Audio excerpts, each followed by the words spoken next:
আসসালামু আলাইকুম ভিউয়ার্স, সবাইকে ঈদের 20 দিন পরেও ঈদ মোবারক।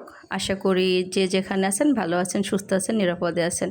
আসলে আমার ঈদটা এখনই শুরু হয়েছে, কারণ সব ফ্যামিলিতে যে একই সাথে ঈদ উদযাপন হবে তা না। আমাদের কারো কারো হাজব্যান্ডের এমন পেশা রয়েছে যাদের ঈদে আসলে ছুটি হয় না, কারণ সবাই যদি ঈদে আনন্দ করে তাহলে দেশ রক্ষা কে করবে, তাই না?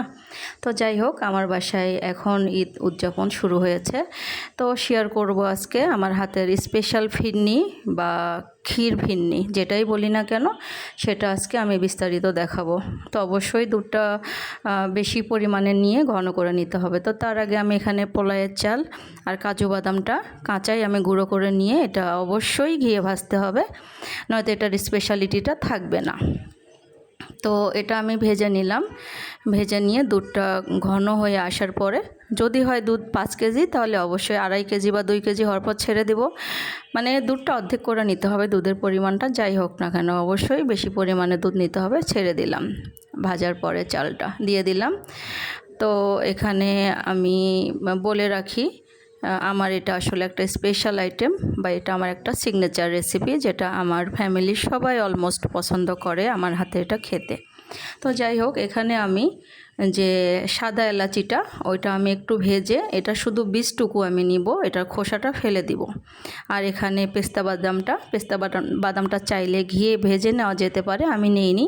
এটা আমি হালকা মানে আধা ভাঙ্গা করে নিয়েছি বা একটু হালকা ভেঙে নিয়েছি। আর সাথে যে চিনির ক্যারামেলটা হয়ে গেল। তো ক্যারামেলটা হয়ে এলে আমি দুধটা দিয়ে দিলাম। তো এখানে আসলে এই পর্যায়ে কিন্তু এটা দলা পেকে যাবে। এখানে ঘাবড়ানোরও কিছু নেই, ভয় পাওয়ারও কিছু নেই। কিছুক্ষণ জাল করার পর ক্যারামেলটা অটোমেটিক্যালি এটা গলে যাবে। তো ক্যারামেলটা গলে যাওয়ার পরে আমি পায়েস বা এই ক্ষীর সাথে ছেড়ে দিলাম। অবশ্যই গুঁড়া দুধ ব্যবহার করতে হবে। আর এখানে আমি আসলে আমি ঈদের সময় যেটা দিয়েছিলাম তখনও বলেছিলাম যে এখানে আমি নারকেল দুধ আর গুঁড়া কনডেন্স মিল্কটা ব্যবহার করি। তো দুইটার একটাও আমার ঘরে নেই। যাই হোক, কোনো ব্যাপার না, যেহেতু অন্য কোনো মেহমান ঘরে নেই তাই আর দিলাম না, যেহেতু আমরাই খাবো। আর এখানে একটু পোলাও, গরুর মাংস, আর সাথে একটু, যেহেতু ছেলে গরুর মাংস খাবে না তার জন্য একটু এই যে মুরগিটা অনেকটাই রোস্টের মতো করে নিলাম। আর আগের দিনে রাতে আমি সেই ফিরনিটা যে করেছিলাম তা এক বাটি তো খাওয়া শেষ, আর এই যে ছোট্ট এক বাটিতে ছিল সেইটাই আজকে আবার দুপুরে বের করে নিলাম। তো যাই হোক, আশা করি আমার ভিডিওটা আপনাদের ভালো লাগবে।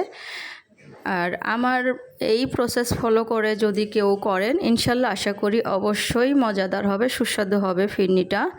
এটা তো অনেক সময় না বললেও অনেক কিছু দেখলেই বোঝা যায় যে কতটুকু টেস্টফুল হবে। তো এই সেম প্রসেসটাই ফলো করতে হবে, তাহলেই এটা অবশ্যই সুস্বাদু হবে। তো আশা করি আপনাদের ভালো লাগলো। যদি এতটুকু ভালো লেগে থাকে আমার এই ভিডিওটা, তাহলে লাইক, কমেন্ট এবং সাবস্ক্রাইব করে আমাকে সাপোর্ট করুন প্লিজ। আপনাদের সাপোর্ট ছাড়া কোনোভাবেই এই প্ল্যাটফর্মে টিকে থাকা সম্ভব নয়। তো আপনাদের সকলের সুস্থতা কামনা করে বিদায় নিচ্ছি। আল্লাহ হাফেজ।